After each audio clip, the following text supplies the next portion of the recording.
मोदी सरकार चीन का सामना करने से डरती है। मोदी सरकार चीन के खिलाफ कोई बयान देने से डरती है और चीन हमारी सीमा में घुसता जा रहा है, फिर भी मोदी सरकार उस पर कोई भी टिप्पणी नहीं कर रही है। यानी टिप्पणी देने से ही क्या, बात करने तक से बचती है।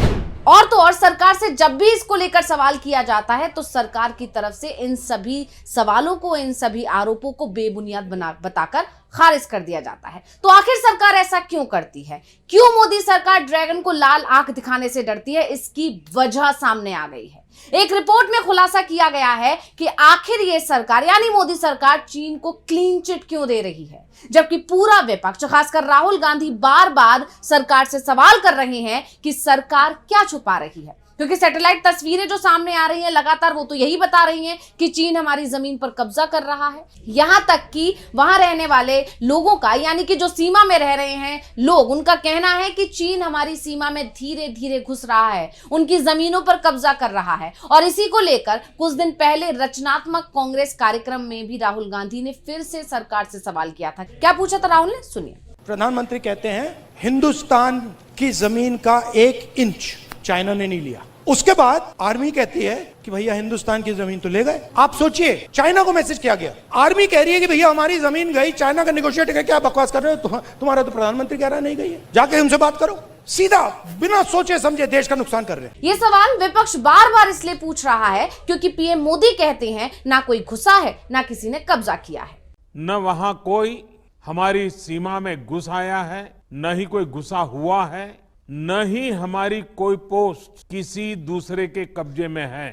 और इसी को लेकर विपक्ष ये भी कहता है कि मोदी सरकार ड्रैगन को लाल आंख दिखाने से डरती है। और अब जो रिपोर्ट सामने आई है उसने तो विपक्ष के आरोपों पर मोहर ही लगा दी है, क्योंकि उसमें चीन को लेकर मोदी सरकार के दोहरे रवैये की पोल खुल गई है। क्योंकि एक रिपोर्ट सामने आई है जिससे ये बहुत बड़ा खुलासा हुआ है कि चीन जब हमारे देश के खिलाफ रणनीति बना रहा था, उस समय हमारे देश की सरकार चीनी कंपनियों से पैसा ले रही थी। और इसी सब पर आज हम अपनी स्पेशल रिपोर्ट में करेंगे बात। नमस्कार, मैं हूं अंशिता।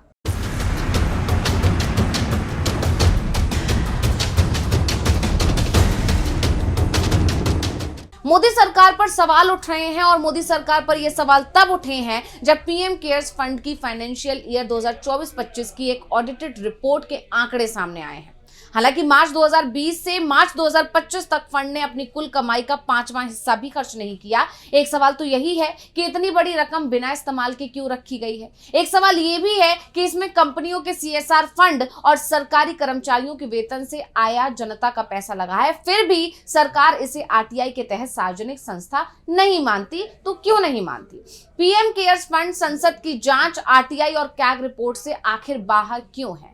ये सवाल तो लगातार उठते रहे हैं, विपक्ष पूछता रहा है। पूरी जानकारी पीएम केयर्स फंड को लेकर देनी चाहिए सरकार को, ये भी कहा जाता रहा है। लेकिन इस बार एक और जानकारी सामने आई और इस जानकारी ने मोदी सरकार के राष्ट्रवाद के दावों की पोल खोल कर रख दी है। मोदी सरकार पर चीन को लेकर दोहरा रवैया अपनाने के गंभीर आरोप अब लग रहे हैं। मोदी सरकार पर आरोप लग रहे हैं कि मोदी सरकार चीन से डरती है।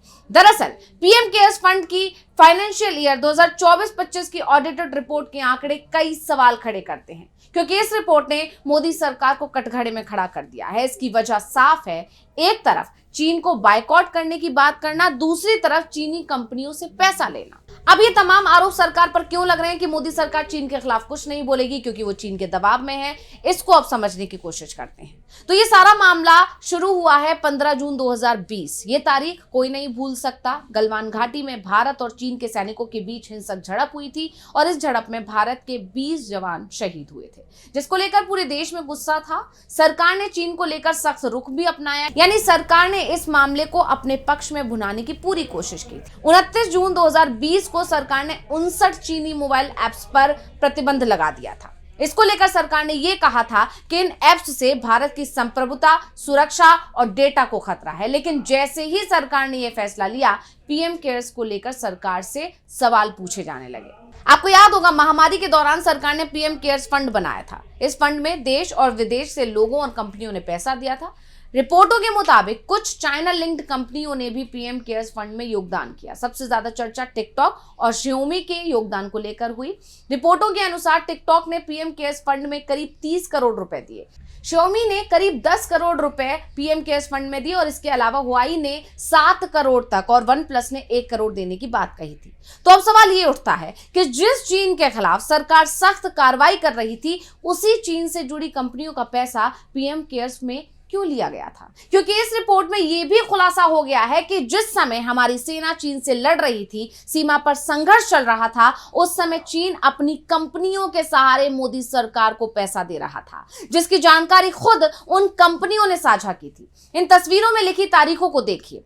27 अप्रैल टिकटॉक ने जानकारी साझा की कि उसने 30 करोड़ रुपए पीएम केयर्स फंड में दान किए हैं। इसी तरह 31 मार्च को Xiaomi ने बताया कि उसने पीएम केयर्स में पैसा दिया है। यानी ये पूरा लेन देन उसी दौरान हुआ जब सीमा पर संघर्ष शुरू हो चुका था। अब इसे और बारीकी से समझते हैं। अप्रैल मई 2020 में लद्दाख में LAC पर चीनी घुसपैठ और तनाव की शुरुआत हुई और उसी दौरान इन कंपनियों ने पैसा भी दिया है, जैसे कि मैंने आपको अभी बताया। ऐसे में सबसे बड़ा सवाल तो ये भी है कि जब संघर्ष में 20 सैनिकों की जान चली गई, चीन को खतरा बताकर ऐप्स को बैन भी कर दिया गया, तो फिर चीनी कंपनियों से आया हुआ पैसा वापस क्यों नहीं लौटाया गया?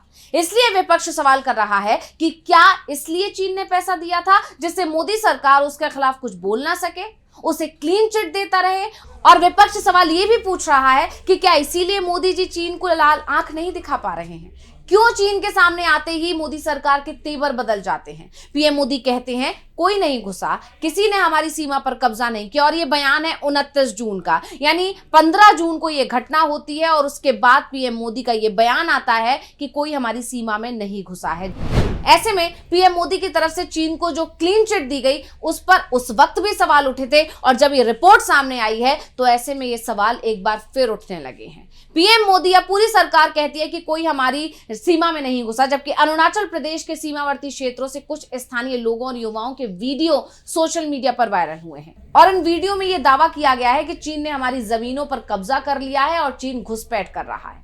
यही नहीं, कुछ वीडियो में अरुणाचल के स्थानीय लोगों या युवाओं ने आरोप लगाया है कि चीन सीमा के पास धीरे धीरे आगे बढ़ रहा है और जमीन पर कब्जा कर रहा है। एक वीडियो तो बहुत तेजी से सोशल मीडिया पर वायरल हुआ जिसमें एक युवा बाय बाय इंडिया कह रहा था। यही नहीं, अरुणाचल प्रदेश के अपर सुबनसिरी जिले में रहने वाले नाहा जनजातीय समुदाय ने आरोप लगाया था कि पिछले 6 वर्षों के दौरान चीनी पीपल्स लिबरेशन आर्मी ने उनकी पारंपरिक चारागाहों, शिकार क्षेत्रों और कृषि भूमि के बड़े हिस्से पर कब्जा कर लिया है। लेकिन जब भी सरकार से इसको लेकर सवाल किया जाता है तो केंद्रीय मंत्रियों की तरफ से इन दावों को सिरे से खारिज कर दिया जाता है और इन्हें आधारहीन और भ्रम फैलाने वाला बता दिया जाता है। और अब जब ये जानकारी सामने आई है कि जिस समय सीमा पर संघर्ष शुरू हो चुका था, उसी समय सरकार ने चीनी कंपनियों से पैसा लिया था, तो सरकार की दोहरी नीति पर अब विपक्ष का ही नहीं बल्कि जनता का भी गुस्सा फूट पड़ा है।